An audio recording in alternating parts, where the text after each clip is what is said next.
Om Sam Saraswati Namaha. Namaste. Namaste, everyone. This evening on page 268, we're going to begin the discussion of chapter 11. Now, before I start discussing chapter 11, I want to remind you, in chapter 1, we put too much and too little into balance. And in chapter 2, we destroyed, devoid of clear understanding, fickleness, haughtiness, the great deceiver, want of resolution, that means I don't have a son culpa, and I'm not about to make one now, memories, wandering to and fro, let's dig many shallow wells, and hypocrisy. And in chapter 3, we slayed disbelief, arrogance, anxiety, blindness, violent temper, passion, great deceiver, irresistible temptation again, and foul mouth. And now in this third episode, we have met passion and anger, and he who appears to be a friend, sinful eyes, the plunderers of peace, without restraint, the seed of desire, agitated awareness and perplexity. And we dispatched self-deprecation and self-conceit to the kingdom of death with the arrows shot from the bow of the hand of the Divine Mother. Now, what do you want to do? What would you do with life if you cut down all your assurance, if you laid your self-conceit and self-deprecation to rest at the feet of the Divine Mother? What do you want to do left? What's left to do? I want to sing, and I want to bow down to her. And I want to give her all my sincere thanks and appreciation and beg her, Mama, please, again and again, whenever I get these crazy thoughts, please come and take the energy away from the thoughts, give it to the gods, let me go back to heaven, I'll sing to you some more. Narayani Stuti. Om, exposer of consciousness, Narayani, the eyes of humanity, the Narayan, the eyes of humanity. Namaste, we bow down to you, the perception of all, the capacity, the perceiving capacity of all living beings. Narayani, exposer of consciousness. She puts the consciousness, Narayan, into a form. And thereby she exposes him. Because so long as he was formless, we never got to see him. We didn't have a relationship with him. We didn't know where to look. I meditate upon the goddess Bhuvaneshwari, the ruler of the earth. The brilliancy of her body is like sunrise in the morning. The moon is a crown upon her head, her swelling breasts overflow, and her three eyes are in union. Remember, her left breast feeds us devotion, her right breast feeds us wisdom, and we're all children of the Divine Mother, becoming nourished by Bhuvaneshwari, by Annapurna, she who nourishes, full and complete and perfect in nourishment. Upon her face shines her radiant smile, and her hands show the mudra granting boons, the curved sword, the net, the mudra granting fearlessness. Om, the Rishi said.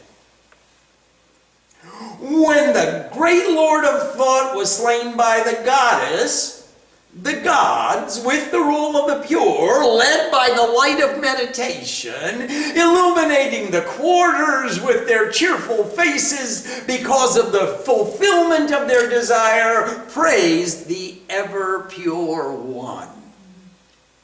Hi, Mom. O goddess, you remove the distress of all who take refuge in you. Be pleased Be pleased, O Mother of the entire perceivable world, be pleased.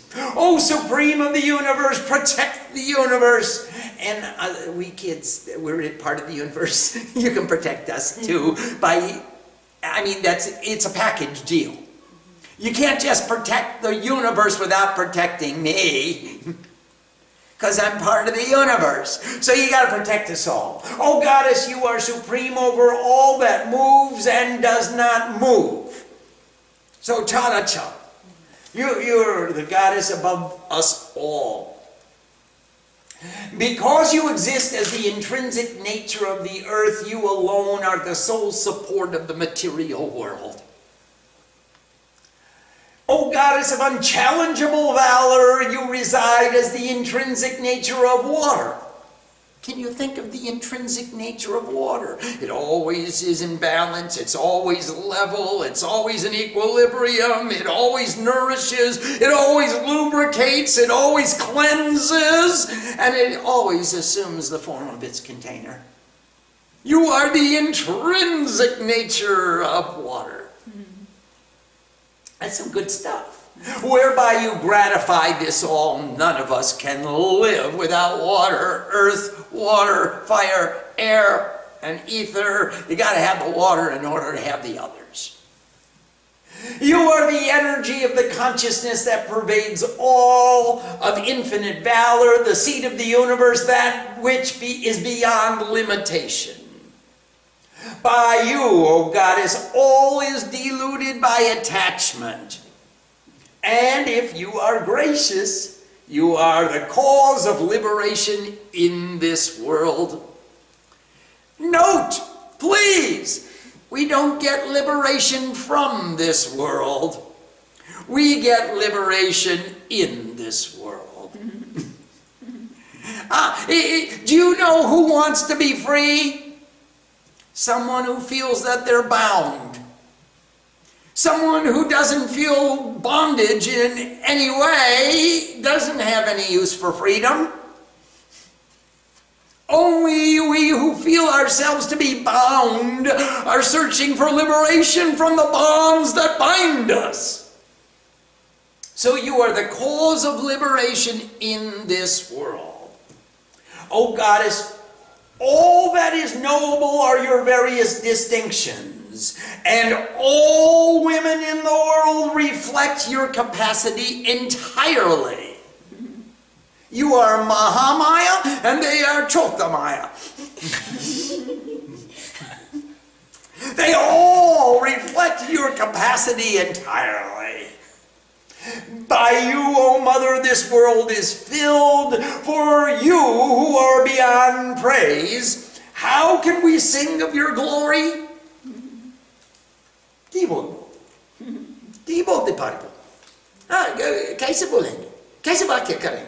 What could possibly be said? O Goddess, bestower of heaven and liberation, you are all existence. When you have been thus extolled, what else can be sung of your glory? If you are the energy in everything and every place and all the time, then now that I said that, what else could I possibly say to extol your greatness? You reside in the hearts of all living beings in the form of intelligence. You bestow upon your devotees heaven and liberation. O Goddess, exposer of consciousness, we bow to you. In the form of divisions of time, you bring about change to the energy that exists after the dissolution of the universe. That means all the energy went into the battery and there is no kinetic energy anywhere. It's all potential. It's all stored.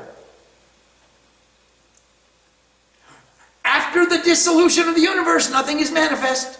There is not a manifestation. There is no form by which we can perceive the energy. Exposer of consciousness, we bow to you. To the auspicious of all auspiciousness. You're pretty good. to the good, to the accomplisher of all objectives, to the source of refuge, to the mother of the three worlds, to the goddess who is rays of light, exposer of consciousness, we bow to you. You are the eternal energy of creation, preservation, and destruction in all existing thing, reign, claim. That upon which all qualities depend, that which limits all qualities, exposer of consciousness, we bow to you. You are the limitation of all qualities. You are Trigunatit. You are beyond all qualities. You are the manifestation of the qualities. You limit the qualities. You give them definition. You give them a form. You give them a direction. You give them manifestation. Exposer of consciousness, we bow to you. Those who are devoted to you and take refuge in you, even though lowly and humble. You save them from all discomfort and unhappiness. All worry you take away, O goddess. Exposer of consciousness, we bow to you. How does she take away all worry? If you think about her, then what could you worry about? You can't have two thoughts at the same time. Now, while you're thinking about her, and you're thinking about her exclusively, then she just took away all your worries. She just took away all the other thoughts.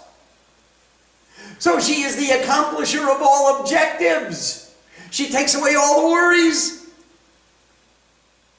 Wearing the form of creative energy. Brahmani, sitting upon the carrier yoke to the swans of vital breath. She's riding on this rath, on the conveyance, on the chariot, pulled by the two swans of Hamsa, so hum. The swans of pranayam, remember me by falling in love with the so hum, we become a hamsa. And the hamsa has the discrimination. It's the swan which drinks the milk and leaves the water. It's the Paramahamsa which rises up higher and higher and higher until it unites with the Supreme. It is Srima Paramahams, the great swan.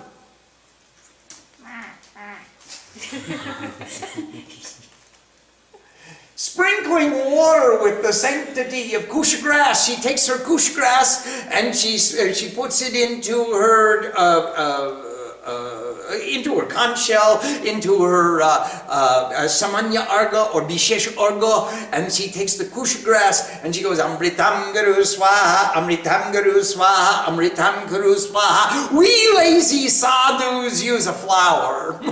But, you know, one day when we have it all together, we'll take some kusha grass and do it. Amritam guru swaha, amritam guru swaha. Exposer of consciousness, O goddess, we bow to you. In the form of the energy of the great seer of all, displaying the trident of unity, the moon of devotion, and the serpents of energy, mounted upon the great bull of discipline. Exposer of consciousness, we bow down to you. Appearing in the form of the ever-pure one, accompanied by the cock of regularity and the peacock of beauty, wielding the great energy, sinless, exposer of consciousness, we bow to you. Be gracious in the form of the energy of the consciousness that pervades all. You who bear the conch of vibrations, the discus of revolving time, the club of articulation, and the bow of determination. Exposer of consciousness, we bow to you. In the form of the most excellent desire of union, you raise the earth with your tusks of perseverance, wielding the great discus of revolving time for the good. Exposer of consciousness, we bow to you. Remember Varaha went down underneath the ocean. He picked up the earth. He brought it out from underneath the ocean. He raised it on his tusks, and he made it suitable for habitation by all of humanity. Exposer of consciousness, we bow to you. In the form of the man lion of courageous fortitude, you engaged in slaying thoughts, protecting the three worlds. Exposer of consciousness, we bow to you. Possessing a crown, a great thunderbolt of illumination, and 1,000 radiant eyes, and taking the life of confusion. Exposer of consciousness, we bow to you. The intrinsic nature of she for whom consciousness is emissary. Shiva Duti. She sent Shiva as her ambassador, who conquered the mighty armies of thought, a fearful form and intense sound. Exposer of consciousness, we bow to you. With great teeth in your mouth, displaying a garland of heads of evil thoughts, O slayer of passion and anger, Chamunda. Exposer of consciousness, we bow to you. To the true wealth, humility, great knowledge, faith, nourishment, self-sustenance, constancy, the great night of ignorance and the great measurement of consciousness, exposer of consciousness, we bow to you. The intellect of love, the spirit of all-pervading knowledge, the best, all existence, nature, unknowable one, fully occupied with self-restraint. O supreme, be pleased, exposer of consciousness, we bow to you. So we have Lakshmi, Lajay, she's in the form of Lakshmi, and Mayday, Saraswati in the intellect of love, blessed by Saraswati, exposer of consciousness, we bow to you. We have all the different forms of the Divine Mother that came to us all throughout the Chandi. The intrinsic nature of all, the supreme of all, the energy of all as well. You remove all fear from us, O goddess, reliever of difficulties, O goddess, we bow to you. May this beautiful face, can we see your beautiful face? May this beautiful face, displaying three eyes, protect us from all existence, ever pure one, we bow to you. With intensive brilliance, exceedingly sharp, especially in her tongue, the fierce destroyer of all thoughts, may your trident protect us from all fear. Oh, excellent she who is beyond all time, Bhadrakali. Namaste, we bow to you. Oh goddess, the loud sound of your bell fills the perceivable world, destroying the prowess of all thoughts. Who can think with that noise going on? And protecting us from evil as a mother protects her children. May the brilliant sword of worship in your hands, smeared with the blood and fat of thoughts, there's some pretty fat thoughts out there, act for our welfare. O you who tear apart thought, we bow down to you. When you are pleased, you destroy all infirmities, and when you are displeased, you frustrate all desires. Please be pleased. No calamity befalls those who take refuge in you, and those who take refuge in you invariably become a refuge to others. Invariably. Roga Nashesha, you destroy all disease, you destroy all infirmities. They wanted to make me Surpanach, and they cut off my nose, and then we fooled them, they cut off my ear and put it on my nose and scotch taped it on with a Band-Aid. Roga Nashesha napahangsti dushta rushta tukavan saklan bishtan. Tvamashrita nang vipananang tvamashrita yasritam bragante. Hey, Mama, those who take refuge in you invariably become a refuge to others. Who else could do this that you have now performed? Slaughtering the great thoughts, enemies of the way of truth to wisdom. They're dharmashatru. They are in opposition to dharma. They are the enemies of the way of truth to wisdom. By manifesting the one form of the mother of the universe into many, you were the one mother. And then in chapter 10, you called all the manifestations come inside you. And there you were alone.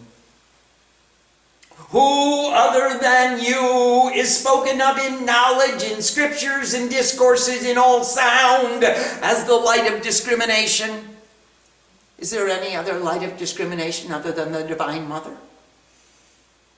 I rest my case.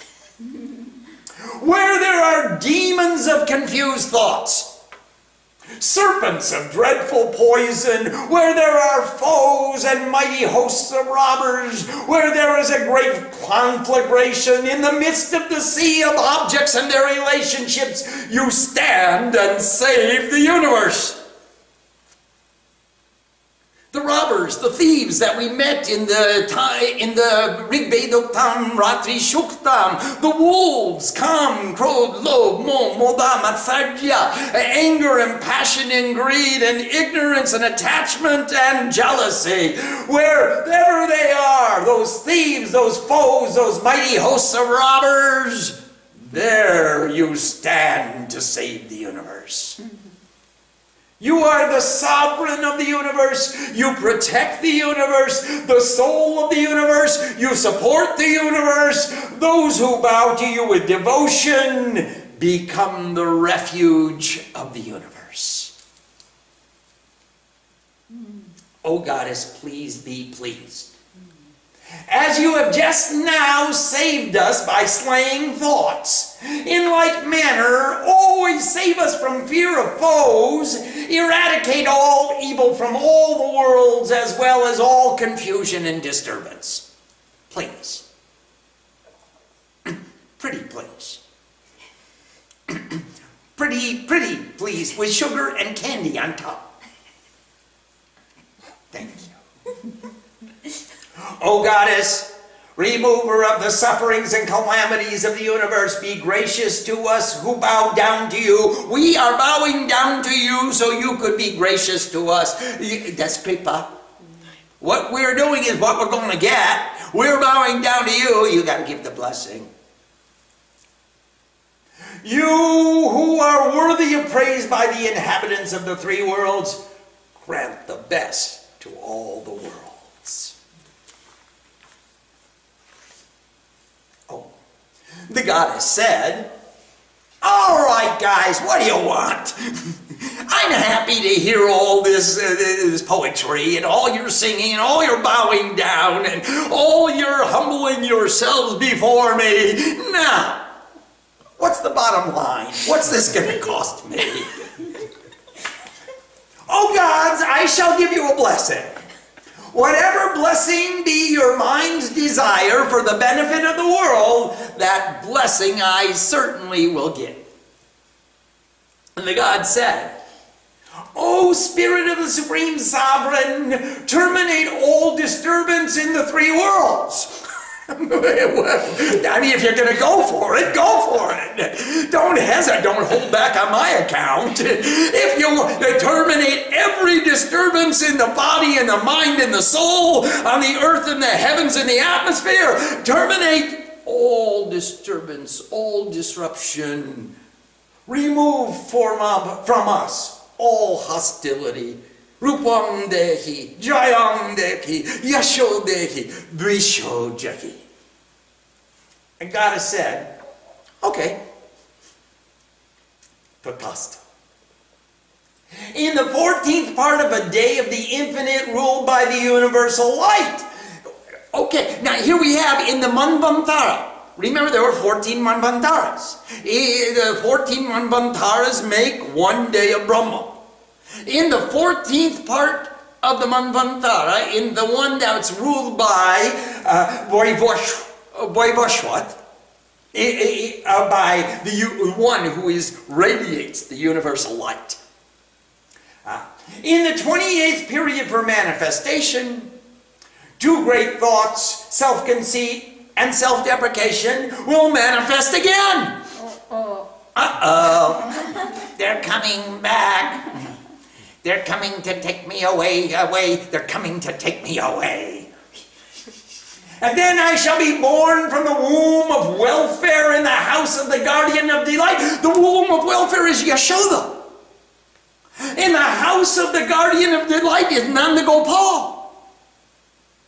I'm going to take birth as Mahamaya. Do you remember we went to Mahamaya Mandir in Delhi? Yogamaya? I'm going to take birth as Yogamaya, from the womb of Yashoda, in the house of Nanda Gopal. I'm going to become the Divine Mother, will manifest, and Krishna will be born of Devaki and Vasudev in the prison in Mathura, and then they're going to switch the babies, and then Kamsa is really going to have a surprise in store for him. Let me tell you about it. This is the whole, she's giving precedence to the whole Mahabharata, the Bhagavad Gita. She's saying, I came first. Okay? And residing in the mountains of knowledge, I shall slay them. She went to Vindhyachal. The knowledge which begets humility, satya, vidya, binoy, bhavati. The true knowledge begets humility, satya, vidya, binoy, bhavati. And again I shall incarnate on earth in a ferocious form and slay the confusions of agitated awareness. So here she's going to come as she in the womb of Yashoda, in the house of Nanda Gopal, and she's going to prepare the way for Krishna to come and kill Kamsa. And then she's going to come again and she'll slay the confusions born of agitated awareness. Did any of you ever have agitated awareness? Well, if it went away, it was she who took it away. And when I devour those great thoughts of agitated awareness, my teeth will become as red as a pomegranate flower. And then the gods in the heavens and the men of the world of mortals will continually sing my praise as Raktadantika, she with red teeth. Did you ever see pictures of Kali or Tara with a big red mouth and like a big red mustache on top of it and a little red goatee? Her whole mouth was covered because she devoured the confusions born of agitated awareness. And you see, just in the same way as she takes all the heads from all the confusions which perplex us, and she makes a garland of them, then she drinks all the agitations of agitated awareness, and her mouth becomes red, and she becomes Raktadantika. And when rain shall cease for 100 years, and the earth will be devoid of water, praised by those who have wisdom like Srini Baba, I shall manifest on earth, but not taking birth in a womb. And then I shall look at the wise people with 100 eyes, whereupon the descendants of the incarnation of wisdom shall sing my praise as Shatakshi, she with 100 eyes. So she won't take birth in a womb, but she will take birth from the earth in the form of wheat and rice and nourishment, where every kernel has eyes and they all see everywhere. She is Shatakshi. And then, O gods, I shall nourish and maintain the entire world and preserve living beings with vegetables from my body until the rain comes. She becomes Shakambhari. So she gives she gives forth the grains, anna, the anach. She manifests from the earth in the form of grains of wheat and rice. And she looks through the eyes of each kernel. And then she brings forth vegetables to go with the rice. And then we all eat khichdi. And she becomes famed on earth as she who nourishes with vegetable shakambori. And also at that time I shall slay the great thought impossible. Viprachit. And then my name shall become renowned as Durga. She who removes difficulties. Again I shall, well, you know what, when she slays impossible, mission impossible, she slays the impossible out of the mission, takes impossible out of the equation, she becomes Durga, the reliever of difficulties. And she who removes all difficulties, again I shall present a fearful form to protect the people of wisdom in the Himalayas and in Napa. And I will eat confusions, whereupon all those who are wise like Adityananda will sing my praise, bowing to my manifested image. And then my name will become famous as the goddess of fearful form, Bhima Devi. And when perplexity will create great oppressions in the three worlds, then I shall take the form of innumerable bees with 6 legs, and for the benefit of the three worlds I shall slay that great thought. So when perplexity comes, I'll take the nature of a bee. Now what does a bee do? Yes. But more than that, he goes right for the nectar. The fly flits about from dirty place to dirty place, but the bee knows what he's looking for. He goes right to the nectar.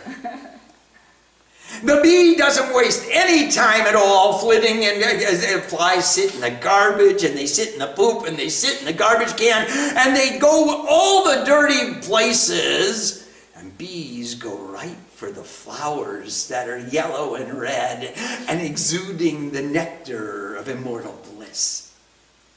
And I shall take the form of a bee. Once time I have a whole body covered with bees. Really? Yeah. And what happened? Just samadhi that time, and all bees was covered. And they automatically went. They went away automatically. To be or not to be.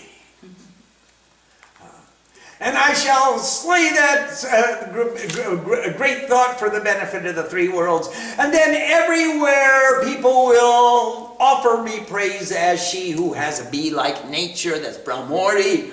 And thus, whenever, wherever oppression arises from confused thoughts, I shall manifest to destroy the foes. Om. Yum, yum. Nectar. That's the honey. Thanks, sweetie. She's my honey. A little bit sweet. Whenever.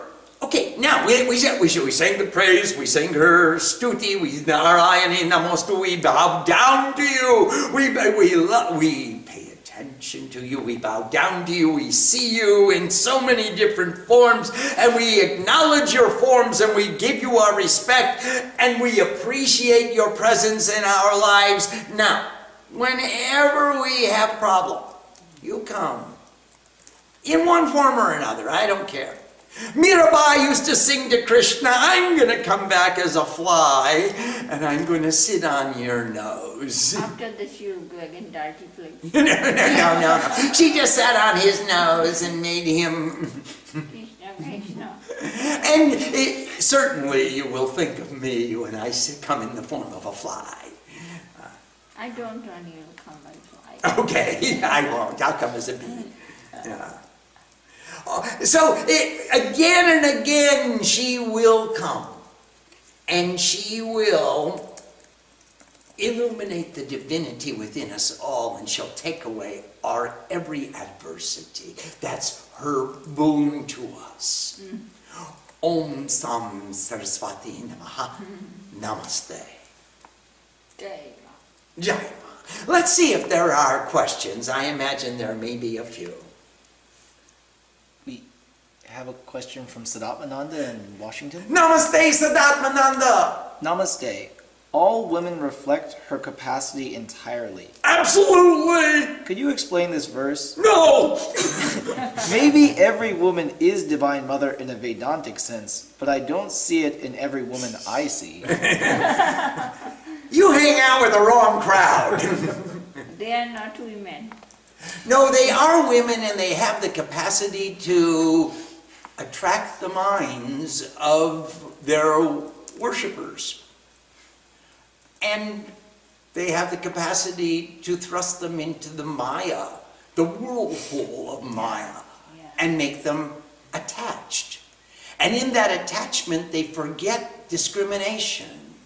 And when they forget discrimination, then they may wake up 5 years later, 7 years later, and say, whoa, where did the Devi Mandir go?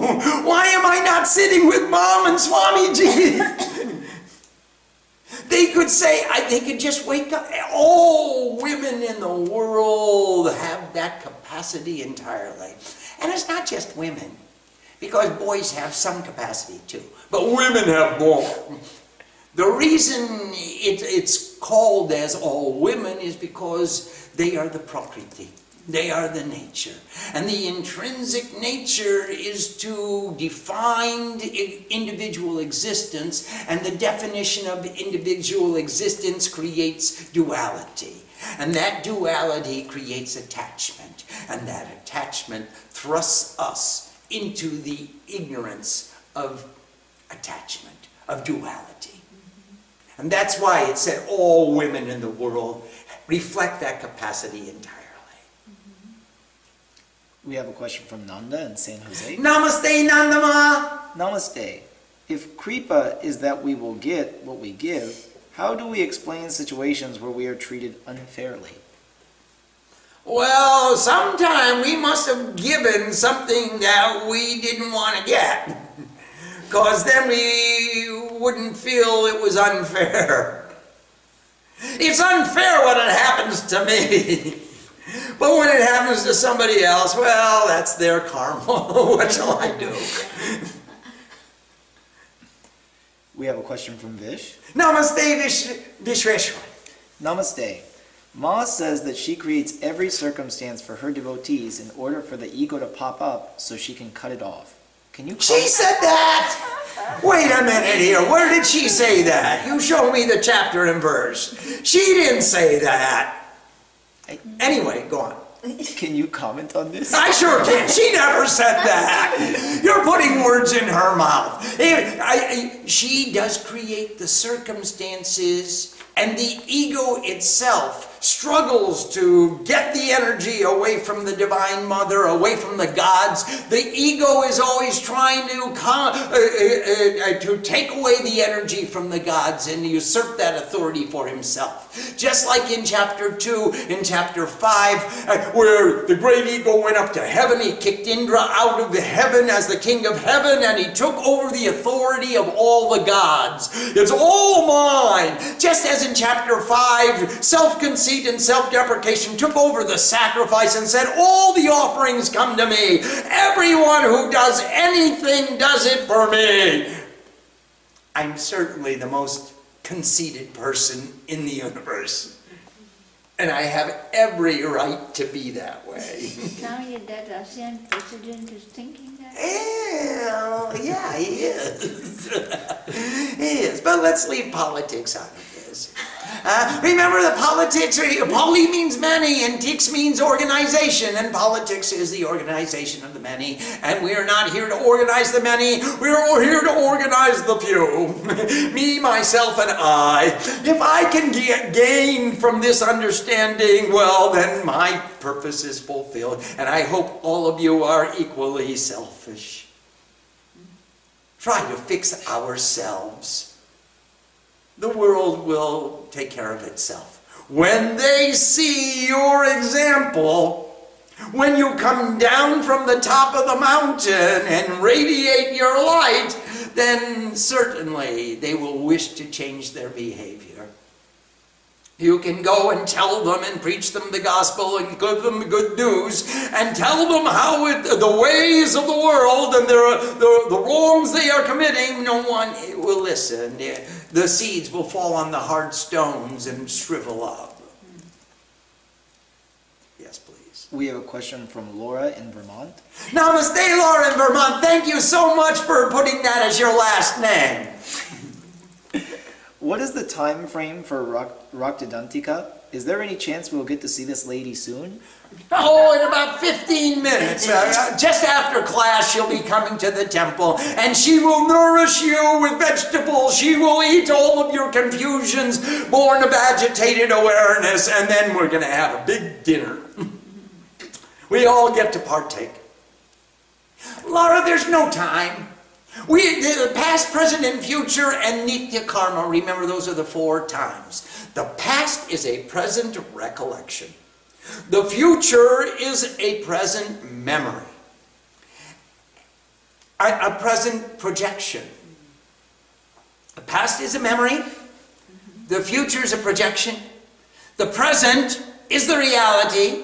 And if I feel this present moment with Nitya Karma, then I'm eternal. There is no past, there is no future. There's only Nitya Karma, eternal karma. I become immortal. So long as I can stay in that recollection. We have a question from Julia. Namaste, Julia Ma. Namaste. Verses 10, 11, and 12 must be especially important. We do these verses every day. Can you tell us about the importance of these verses and why we do them daily? Yes, these verses have become the prana mantra of the goddess. These 3 verses, Sarvamangala the Mangal, she is all the Mangal of all the Mangal. I mean, if you ever saw anything that was auspicious, if you ever conceived of what was welfare, it was this form. And for those for those who are devoted to you and pay attention to you and love you and worship you with their every action, you save them from all difficulties, all worry you take away, all thought you take away. Only they have the present exercise. I've got to manifest my love, the sincerity of my love. I'm going to demonstrate for you through the perfection of the action which I am now performing. That's all. So that's why these 3 became very special. Now the other mantras in this Narayani Stuti define the manifestations of the goddess. These 3 are beyond manifestation. So here's the one in praise of Brahmani, and the next one in number 11. You are in chapter 12, verse 13, you are Brahmani. In verse 14, you are Maheshwari. In verse 15, you are Kumari. In verse 16, you are Shankachakra Vaishnavi. In verse 17, you are Varahi. In verse 18, you are Narsinghi. In verse it goes on and on and on. They're all manifestations. But these 3 just describe your eternal capacity. Sristi, Stiti, Vinashanam. You create, protect, and transform this entire universe. Narayani Namostute. We have a question from Sharanya in Walnut Creek. Namaste, Sharanya. Pranam. What is the best way to do sadhana in a place that is not conducive to spiritual practice and full of conflict? Sometimes when I travel, I experience situations like this. Because of the stress and tension of the place, I find it difficult to do spiritual practice. Can you advise? Saranya, you'll want to tune out all the cacophony of noise that's going around you. And you'll do that by creating an internal vibration.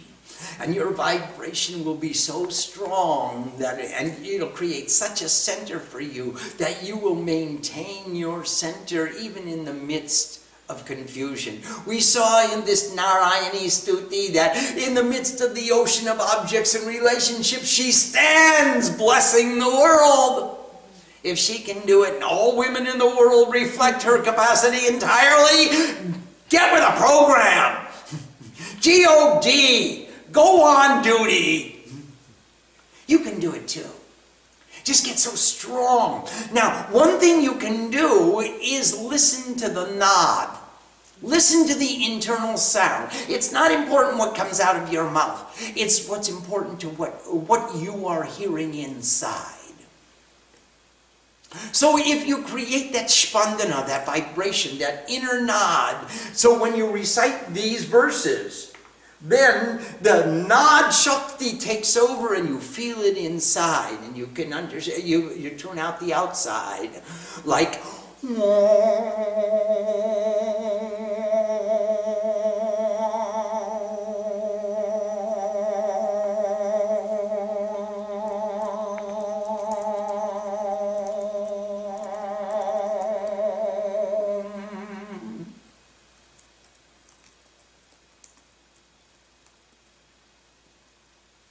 and it's not important what others hear outside. What's important is what you're listening to inside.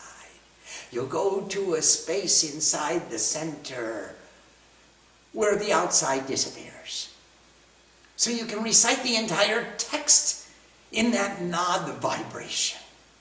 You can recite all of your mantras, you do your japa in that Nad vibration. And the nada is the subtle body of sound. It's the subtle vibration you hear inside. It's not important what people are hearing outside. What are you listening to? Put your focus on that energy.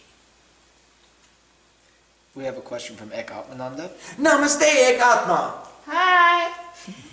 The text mentions that Brahmari Devi comes to slay perplexity. Does this mean that the practice of Brahmar is related to removing perplexity? Brahmar Pranayam? It is a form, it's a practice that which removes perplexity for certain. Brahmar is, of course, we're closing off all the senses, closing off and then creating that Nad Shakti, and all you can hear is the internal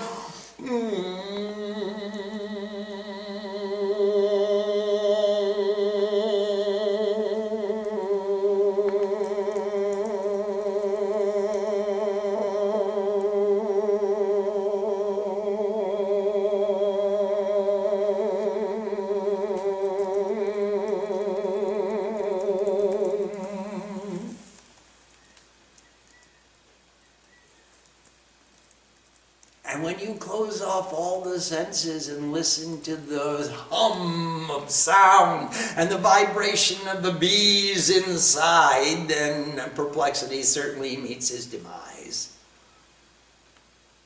Yes, please. We have a question from Maushami in Boulder. Namaste, Mushami Ma. Namaste, Siddharth. Pranam. When the rain ceases and the earth becomes devoid of water, the goddess says she will appear, but not taking birth in a womb, and will nourish people with wisdom and slay the thought impossible. Is the thought impossible a demon? Can you please explain? Yes, the thought impossible is a demon, and it's one of the stronger ones that confronts many of us today. We all say, oh, that's impossible. Oh, I'd like to do it, but that's impossible. I can't. That's impossible. And so we call upon her to slay the demon impossible. We have a question from Usha. Namaste, Usha. Namaste. The world's bees are dying everywhere, seriously endangering our food supply. These verses in the Chandi seem so applicable to our times. We need Divine Mother in the form of bees. Could there be a connection? Could you give us your thoughts on that?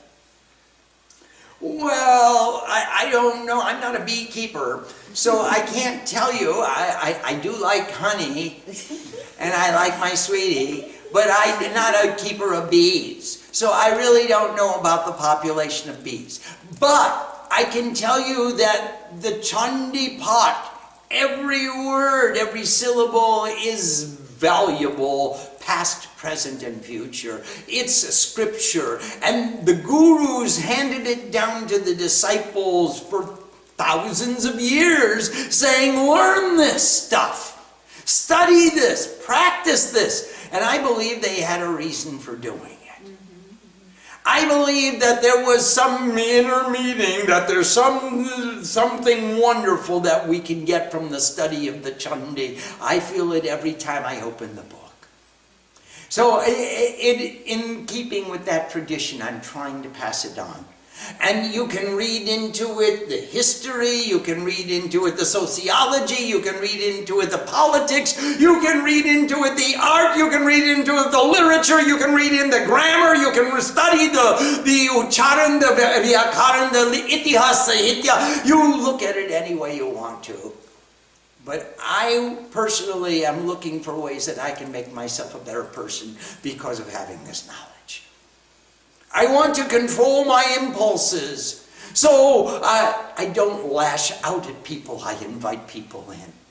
And I don't reject people, I invite their participation. And working together, how much more we can accomplish than when we are short and fat, curt with each other, and we're not respectful to each other. And then it puts a limitation on our ability to work together efficiently. So I would love to study Chandi from the point of view of how can I make myself a better person and more efficient, a better sadhu because of having this knowledge. How can I come closer to Divine Mother and serve her in more ways without alienating anyone? Inviting the whole world to come and meet my mother. Yes, please. We have a question from Swarupananda. Namaste, Swarup. Pranam. Who or what are these bees that the mother says she will manifest as? You are one of those bees. And you are constantly becoming. You have being and becoming. You are one of those bees who is pollinating all of creation with your creative capacity, with your artistic nature, going for the nectar, making nourishment, sharing that nourishment, pollinating other flowers so that their Shakambori can do her stuff. You are the bee. Yes, please. Swamiji, what is the significance of the sword of worship? Why is the sword associated with worship? It comes actually, it was a reference in the Bhagavad Gita in the 4th chapter where Krishna said, Arjun, take the sword of worship and cut down the thoughts, the doubts born of attachment with your sword of worship. So worship is like a sword cutting down the doubts. There is a way, she gave us a way. She said, take this sword and take this worship and take this method and use the worship to cut down the doubts. So that was the reference. And that's why we use worship as an astra, as a weapon in our hands with which to combat the excesses of egotism and negativity. We can cut down the negatives by worshiping the positives. That's what it means. Every weapon in her lovely hands has another meaning, another significance. We've got the bow of determination. Make a sankalpa and take aim and define your goal and put the arrow in and focus and pay attention and take the spear and have one pointed attention and take the net and create a unity of all the assets and all the allies that you have in your army, and take your sword of worship and your shield of faith and take all of the staff, the club of the staff of discipline and the club of articulation. Use those mantras with which to hit those asuras over the head. That's the battle. And it's all put, all of the scriptures, every one of them, Ramayana, Mahabharata, they're all battles. It's all a battle because the asuras, the negativities, want to overrun the gods. They want to kick us out of heaven. They want us to wander around earth afraid of everything. And they keep us servants of self-conceit and self-deprecation. And our joy, our foremost objective is to call upon God in the form of the Divine Mother to take the energy away from negativity and give it to positivity and illuminate us with divinity and give us the divine vision, the divine energy, so we are inspired to go out and do what we have to do because we're in love with God. You got to do it anyway. There are only two choices. You're going to do it. You got to act and interact in this world. You got to pay the rent and you got to put gas in your car. You got to do the stuff you got to do. Now, you can do it for me. Oh boy, I got to do this. You can do it as an obligation. You can do it as a fulfillment of your responsibility. You can do it as a burden. You can do it with resentment. Or you can do it for thee. And you can do it as a privilege, and you can do it as an opportunity, and you can do it as the ultimate expression of the sincerity of my love. Now I'm going to do the same thing. I'm going to do it. I got to do it. What attitude do you want to do it with? This is our choice. We can choose to hang out with asuras and resent every obligation that we're required to perform. Or we could hang out with the gods and the goddess and enjoy every privilege which we have the opportunity to demonstrate. It's a choice. You can be in love with life, or you can resent it. You're going to live anyway. You're going to live. Until she says you don't have to do it anymore, you're going to be here. So take your choice. Everybody make a decision. Do you want to resent life? Do you want to be burdened by life? Do you want to have obligations and burdens and responsibilities? Blah. Or do you want to pick up the privileges and the opportunities and enjoy the opportunity to demonstrate the sincerity of your love? To demonstrate how much devoted you really are. By doing what you're going to do, you got to do it. So, the way you do it, the attitude with which you do it is up to you. That you have karma, no one can deny. We all got it. We did. Now one of us has to come here. Huh?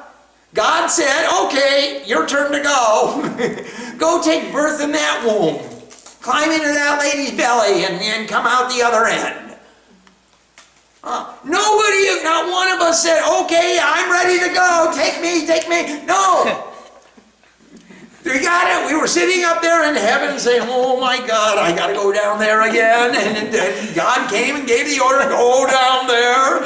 Okay, now you got karma. Every one of us had karma. So, with what attitude do we wish to perform the karma? That's the choice we get to make. If we want to do it by saying, oh, exposer of consciousness, I bow to you. That's an opportunity which we are being presented today. Om Sam Saraswati Namaha. Namaste.